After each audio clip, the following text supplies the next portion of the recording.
የአዲስ ዓለም አቀፍ ኮንቬንሽን ማዕከል በአይነቱ ልዩ ለሀገራችን የመጀመሪያ እጅግ ግዙፍ ኮንቬንሽን ማዕከል ነው። ይሄን የመሰለ የኮንቬንሽንና የኤግዚቢሽን ማዕከል በማግኘታችን መላ ኢትዮጵያውያን የከተማችን ነዋሪዎች የአፍሪካ እህት ወንድሞቻችን ጭምር እንኳን ደስ አለን ማለት እወዳለሁ። በኢኮኖሚ ተሳስረን ተደጋግፈን አብሮ የመልማት ህልማችንን ልናሳካበት ከምንችልበት አንዱ ስፍራ ነው። ይሄ ግዙፍ እና በአይነቱ ልዩ ነው የምንለው የኮንቬንሽን ማዕከል 40 ሄክታር መሬት ላይ ነው የተቀመጠው።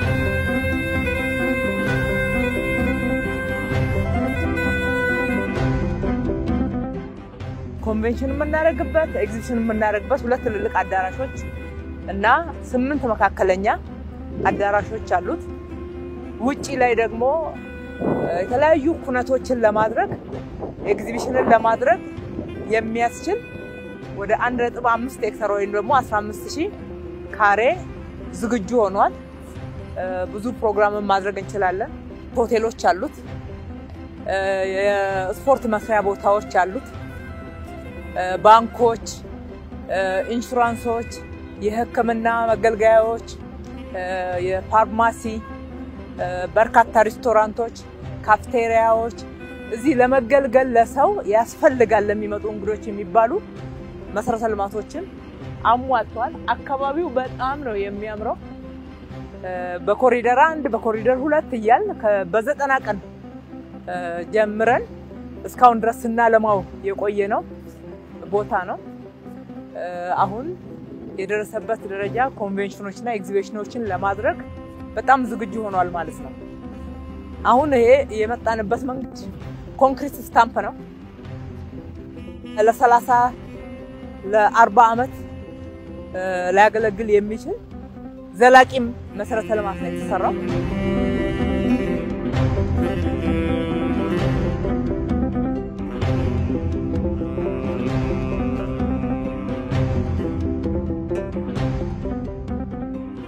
እንግዶቻችን ተሽከርካሪን ለማቆም አይቸገሩም። ከ2000 በላይ ተሽከርካሪ ማቆም የሚችል አቅም ያለው መሰረተ ልማት ነው። ከውጪ ለሚመጡ እንግዶቻችን ከቦሌ ዓለም አቀፍ ኤርፖርት ቀጥታ ከዚህ ከኮንቬንሽን ጋራ የሚያገናኝ መንገድ በኮሪደር 2 እየተገባደደ እየተጠናቀቀ ነው ያለው። ከመሃል ከተማ መምጣት ይቻላል። ቀጥታ ከአየር መንገድ እዚህ ሆቴላቸው የስብሰባ ማዕከሉ ተለያየ ኤግዚቢሽን ማድረግም መዝናናትም ሁሉም ነገር በተሟላ ሁኔታ እዚሁ አንድ ማዕከል ላይ ተዘጋጅቷል ማለት ነው። ለአየር ብቻ ሳይሆን ለሌሎች ትራንስፖርቶችም ምቹ ቦታ ነው።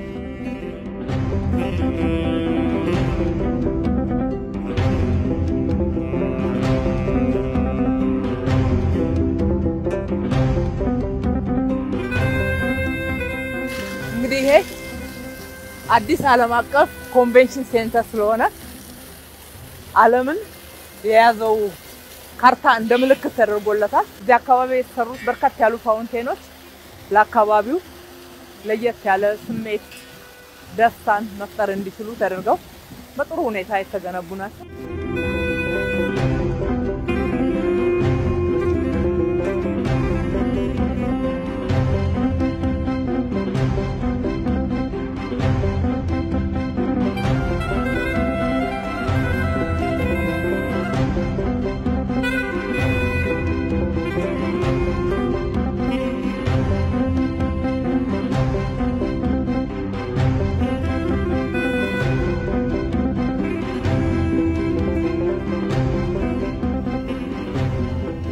እንግዲህ እንደምናየው የአዲስ ኢንተርናሽናል ኮንቬንሽን ማዕከል ትልቁ ሆቴል አለው። ከአንድም በላይ ሁለት ሆቴል አለው። ይሄ አንዱና በጣም ትልቁ ሆቴል ነው። በድምሩ በሁለቱ ሆቴሎች ወደ 1000 የሚደርሱ እንግዶችን ማሳደር የሚችል ያልጋ ክፍሎች አሉት። ይሄ አሁን የምንገኝበት ፔንትሃውስ የሚባለው የአልጋ ክፍል ነው። 4 መኝታ ክፍሎች አሉት። ይሄ ዋናው መኝታ ክፍል ነው። ወደ ውስጥ እንገባ ሳውና አለው። እዚህ ጋር ሳውና አለው። ስቲም አለው። ጃኩዚ ያለው ዓለም አቀፍ ደረጃውን የጠበቀ ነው። ደግሞ ወጣ ሲባል እንደው መኝታ እንደተነሳ እንዳይወጣ ትንሽ የአካል ብቃት እንቅስቃሴ እንዲደረግ ታስቦ የተሰራ ነው። በጣም ያምራል። ይሄ ሌላኛው መኝታ ክፍል ነው። ሁሉም የየራሳቸው መታጠቢያ ቤት ራሳቸውን ችለው እቃዎች ሁሉ የተሟላላቸው ናቸው።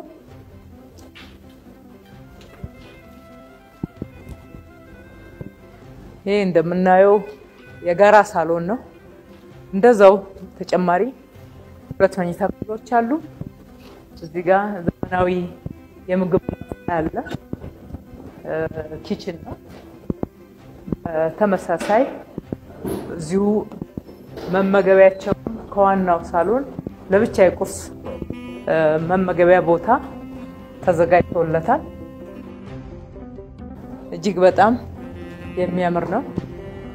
በዚህ ጋር ወደ በረንዳ መውጣት ይቻላል። አዲስ አበባን በሚገርም አይነት ሁኔታ ከዚህ አይት ይቻላል። የሚገርም ቪው ነው ያለው። የአዲስ ኢንተርናሽናል ኮንቬንሽን የሚገኝበት አካባቢ የሚገርም እይታ ብቻ ሳይሆን በፍጥነት እያደገ ያለ የከተማችን አካባቢ ነው። እስከላይ እስከ ካራ ድረስ ውብ ነው። በዛ ጋም ስንመለከት ደግሞ ወደ ጎሮ የሚሄደው ልዩ ውበት አለው።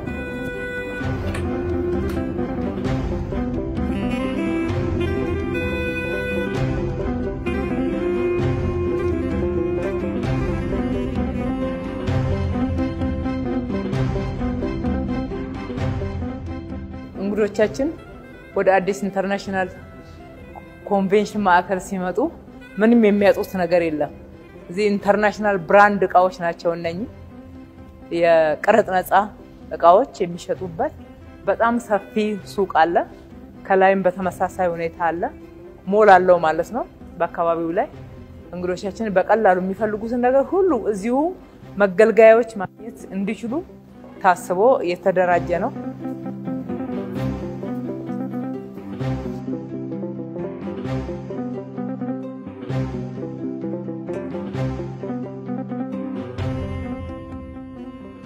አጠቃላይ የአዲስ ኢንተርናሽናል ኮንቬንሽን ማዕከል ወደ 10 ብሎኮች አሉት።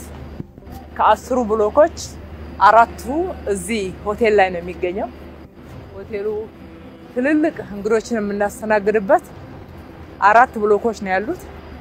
ወደ 900 የሚሆነውንም አልጋ የሚይዝ ይሄ ብሎክ ነው ማለት ነው። አካባቢው ያምራል። ካናፒ የሚደረግበት ሻይ ቡና የሚባልበት እንግዶች ወጥተው ዘና የሚሉበት ቦታ አለው።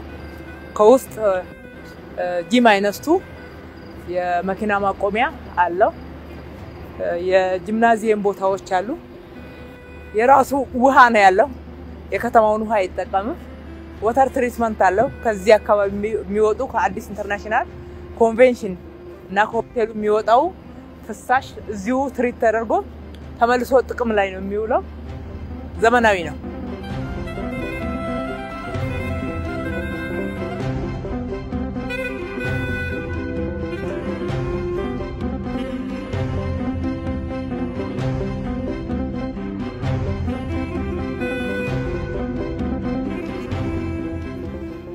ባንዲራዎቹ የአፍሪካ የ54ቱም ሀገራት ከኤዩ ጋራ ደግሞ የ55 ማለት ነው። እዚህ ጋር የጋራ ቤታችን ነው፣ የጋራ ስፍራችን ነው። መጻኢ ዕድላችን የተያዘ ነው። በጋራ እንለማለን። ለጎረቤቶቻችን ሰላም፣ አብሮነት እንተጋለን የሚል መልእክት አለው።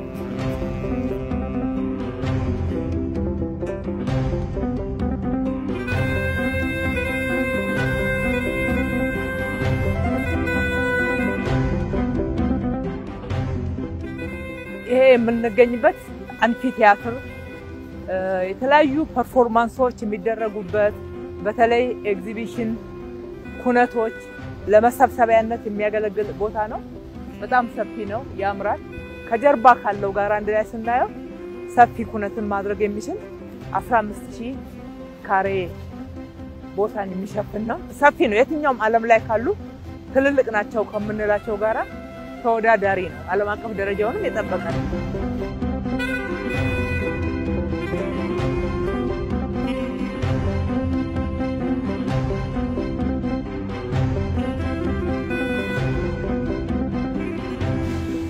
እንግዲህ እንደምናየው እጅግ በጣም ሰፊ ለሰዎች እንቅስቃሴም ለእይታም የሚመች ነው ያምራል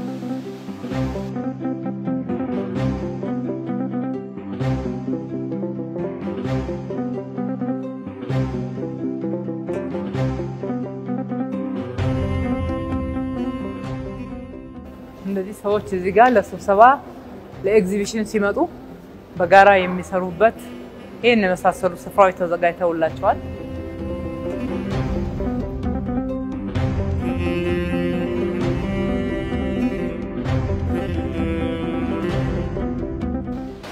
ሆነም እንገኘው ሶስተኛው ፍሎር ላይ ነው ካፌቴሪያ አለ በርካታ ሬስቶራንቶች አሉ እንዳልነው ብዙ በጋራ የመስራ ቦታዎች አሉ በሁሉም ፍሎሮች ላይ ወይም ደግሞ ወለሎች ላይ በጋራ ስራ መሰራት የሚችልበትና የስብሰባ አዳራሾች አሉ መካከለኛ የስብሰባ አዳራሾች ይሄን የመሳሰሉ ሬስቶራንቶች ወደ 4 አለ ካፌቴሪያ ግማሾቹ ካፌቴሪያ ናቸው ግማሾቹ ሬስቶራንቶች ናቸው እዚህ ጋር ደግሞ ሆነን እንዴት ወደ ላይ ስንመለከት ውበቱን ማየት እንችላለን በጣም ውብ ነው ለእይታ የሚማርክ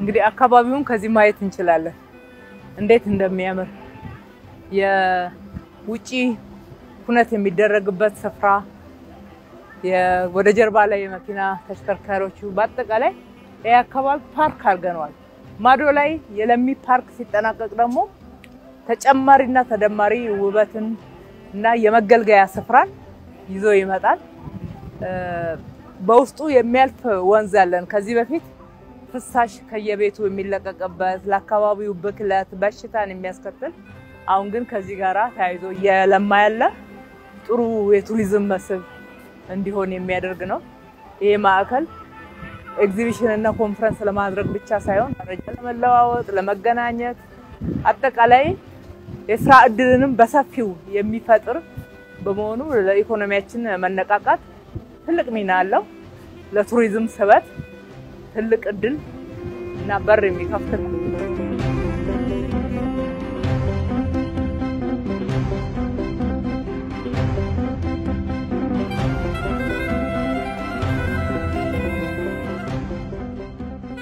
ያው አራተኛው ፍሎር ላይ ነው የምንገኘው አራተኛው ፍሎር ላይ ደግሞ የተለየ ውበት ነው የምናየው ውበት ብቻ ሳይሆን አሁን የምንገባበት ስንፈልግ አንድ አዳራሽ እናደርጋለን ስንፈልግ ሁለት አዳራሽ እናደርጋለን ከዛም ላይ አራት አዳራሽ ማድረግ እንችላለን እስከ 6 አዳራሽ ድረስ ሸንሽነን መጠቀም የምንችልበት ነው በጣም ያምራል በተለይ እዚህ ሆነን ወደ ውጪ ስንመለከተው ታች ያለው የኤግዚቢሽን ማቅረቢያ ቦታ መብራቶቹ ወደ ካራ እና አካባቢው ላይ ያለማነው የአረንጓዴ ልማትና የፓርክ ልማት ወለል ብሎ ነው የሚታየው ከወደ ማዶ ደግሞ ለሚ ፓርክን እናያለን ከለሚ ፓርክ ጋራ በመሬት ውስጥ የሚያገናኝ መንገድ እንዲኖረው ተደርጎ የተሰራ ነው እጅግ በጣም ከፍ ያለ አገልግሎት ነው የሚሰጠው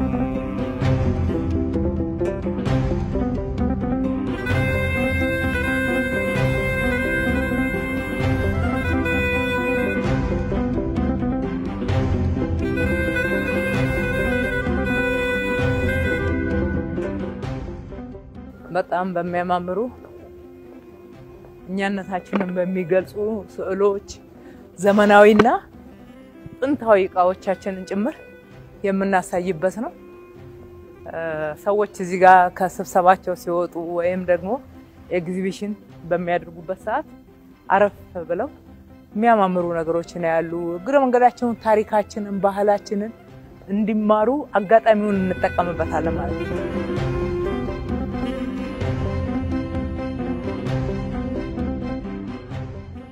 እዚህ ጋር ያሉ ስዕሎች በጣም ያምራሉ። በካክተስ ድርጅት የሚሸጡ ናቸው። 30 እጃቸው ለጳውሎስ ሆስፒታል መጥፈል እና መታከም ለማይችሉ ህመምተኞች የሚውል በጎ አድራጎትንም ስራ በጎነትንም ያካተተ ነው ማለት ነው። መታጠቢያ ቤቶቹ እይታቸው እንዲያምር ጭምር ነው። ንጹህ ብቻ እንዲሆኑ ሳይሆን እይታቸው እንዲያምር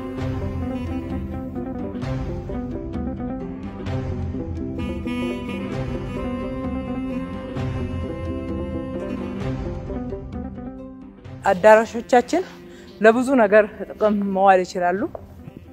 አሁን አዩ የሀገራችን ሰዓሊዎች የሳሉትን ስዕሎች የስዕል ኤግዚቢሽን አቅርበንበታል። ለሌላ ጊዜ ግን ለስብሰባም ሌላ ኤግዚቢሽን መሆን ይችላል።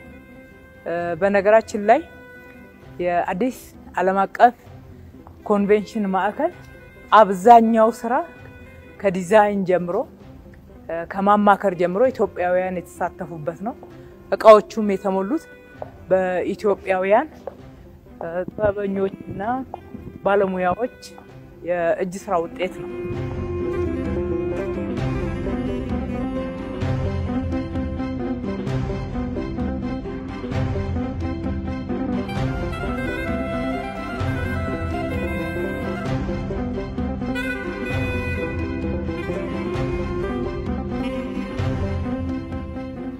ወደ ታች ለመውረድ ወደ ላይ ለመመለስ አሉን ሊፍቶች አሉን።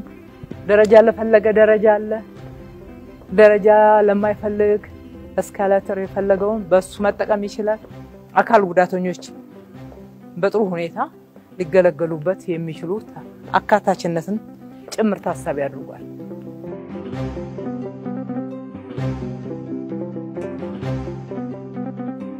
ከትላልቆቹ አዳራሾቻችን አንደኛው ይሄ ነው። ሁለገብ አዳራሽ ነው። ስንፈልግ እንደዚህ ለግብዣ መጠቀም እንችላለን። ስንፈልግ ስብሰባዎች ልናደርግበት እንችላለን። አሊያም ኤግዚቢሽን ልናደርግበት እንችላለን። እጅግ በጣም ውብ ነው።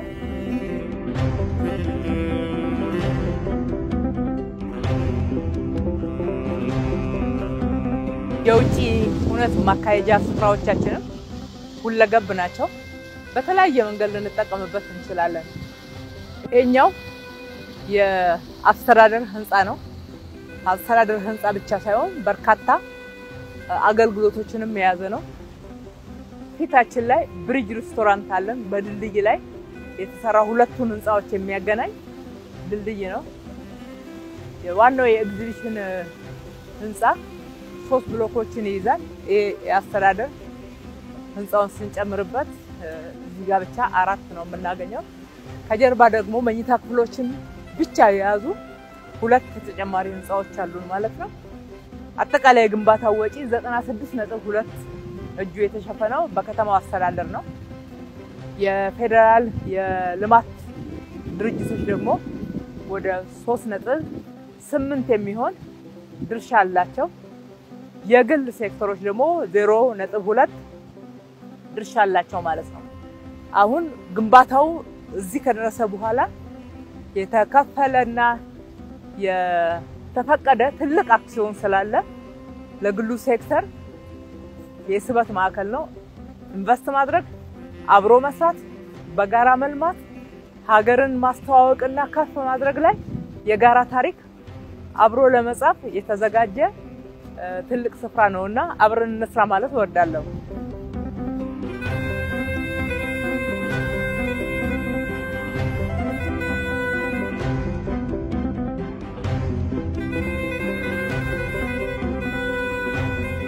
እንደዚህ አይነት ውብ የሆኑ የአርት ስራዎች ደግሞ በኢትዮጵያ ልጆች የተሰሩ ናቸው።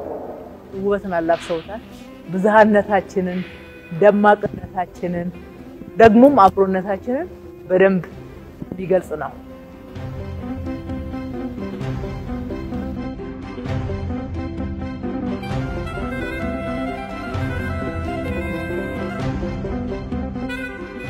ሪሰፕሽን ኤሪያው እንደምናየው በጣም ሰፊ እንኳን ደህና መጣችሁ የሚል አይነት ነው።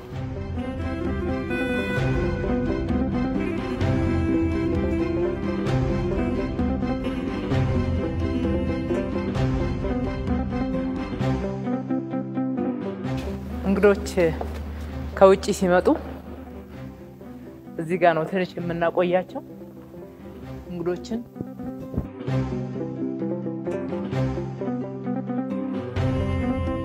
እንግዶቻችን ከውጪ ሲመጡ ቀጥታ በተለይ ቪአይፒዎችን ወደ አዳራሽ እናስገባም። እዚህ ጋር ትንሽ አረፍ እንዲሉ እናደርጋለን። ቡና፣ ውሃ እዚህ ጋር አገልግሎት እየሰጠን እናቆያቸዋለን ማለት ነው። እቃዎቹ ሁሉ በኢትዮጵያ ምርቶች የተሞሉ ናቸው። የኢትዮጵያ ምርቶችም ዓለም አቀፍ ደረጃቸውን የጠበቁ መሆን ይችላሉ። ዓለም አቀፍ ደረጃቸውን የጠበቁ እያደረግንም ደግሞ እንቀጥላለን። አጠቃላይ እንግዲህ ራዕያችን፣ ህልማችን የኢትዮጵያን ብልጽግና ማረጋገጥ ነው።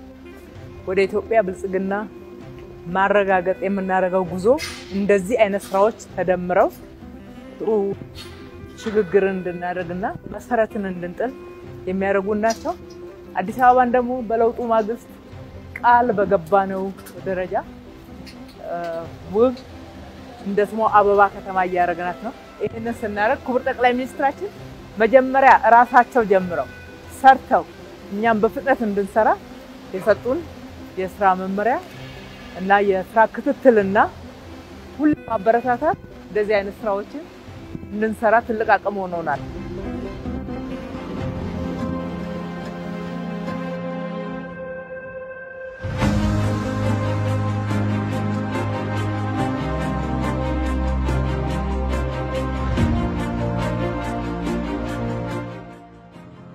ከሁሉም አዳራሾች የሚበልጠው አዳራሽ ይሄኛው ነው። ዘመኑ ያመጣው ቴክኖሎጂ ደግሞ ኤግዚቢሽን የምናቀርብበትን መንገድ በጣም ቀላል አድርጎታል። በአንድ ስክሪን ብዙ ነገሮችን ማስተዋወቅ ይቻላል። ይሄ ትልቁ ስክሪን ብቻ እንዳለ ኢትዮጵያን ማስተዋወቅ የሚችል የኢትዮጵያ ሀብትን፣ ጸጋን፣ ባህልን፣ የስራ ውጤቶችን ማስተዋወቅ የሚችል ነው። ይሄ ለሀገራችን ትልቅ ብስራት ነው። አምና በዚህ ሰዓት ለህዝባችን የአድዋ ድል መታሰቢያ ከፕሮጀክት በላይ ሆነው ታሪክ የሆነውን ገንብተን እነሆ እንኳን ደስ ያለን ማለት ችለን ነበር። አድዋን ባስመረቅን ማግስት ለብዙ ማህበራዊ ችግር ለተጋለጡ እህቶቻችን የነገዋን ገንብተን ተስፋቸው እንዲለመልም ማድረግ ችለናል። ከዛ የኮሪደር ልማት ቀጠለ። የኮሪደር ልማትን ስራ በመስራት ከተማችንን ውብ አበባ ለመኖር ምቹ እንድትሆን በማድረግ ከተማችን ላይ ጀመርነው ለመላው የኢትዮጵያ ከተሞች እንዲሰፋ ጥሩ እድል ከፍቷል። ከዛም በላይ አፍሪካውያን ወንድም እህቶቻችን በጣም ተደስተውበታል። ፈጣሪ የተመሰገነ ይሁንና አሁንም በአመቱ ይህን የመሰለ ስራ ደግሞ ተጠናቆ በየአመቱ ትልልቅ የድል ብስራቶችን መናገር ተስፋዎቻችንን የሚያለመልሙ ውጤቶችን ማቅረብ የሚያስችል ውጤት ተገኝቷልና እንግዲህ ምን እንላለን? የረዳን ፈጣሪ የተመሰገነና የተባረከ ይሁን እንላለን። የሰሩ ያስተባበሩ እዚህ ውስጥ የደከሙ በቦርድ አባልነት አጠቃላይ አመራሮቻችን፣ ሰራተኞቻችን እንዲሁም በየጊዜው እየተከታተሉ የሚያበረታቱን ጠቅላይ ሚኒስትራችን ሁሉንም በራሴና በከተማ አስተዳደራችን ስም ከልቤ ማመስገን እወዳለሁ። ከዚህ አካባቢ በርካታ ሰዎች በዚህ ደረጃ ሰፋ አድርገን ለመስራት እንዲያስችለን መሬታቸውን ለቀውልን እነሱን ወደ ሌላ ጠጋ እንድናረግ ስንጠይቃቸው በጣም ተባባሪ ሆነው አግዘውናል። እነሱ ባይተባበሩ የስራ አይሳካም ነበር። እነሱንም ከልቤ በጣም ማመስገን እወዳለሁ። ኮንትራክተርና ኮንሰልታንቶች ወይም ደግሞ አማካሪዎችንም ሁሉ ማመስገን እወዳለሁ። ይቀጥላል። በሰራነው አንድረካ ከዚህ በላይ የመስራት እድል አለ፣ አቅምም አለ፣ ግዴታም አለብን። ይቀጥላል ማለት ነው። እጅ ለእጅ ተያይዘን እጅግ አድርጌ አመሰግናለሁ።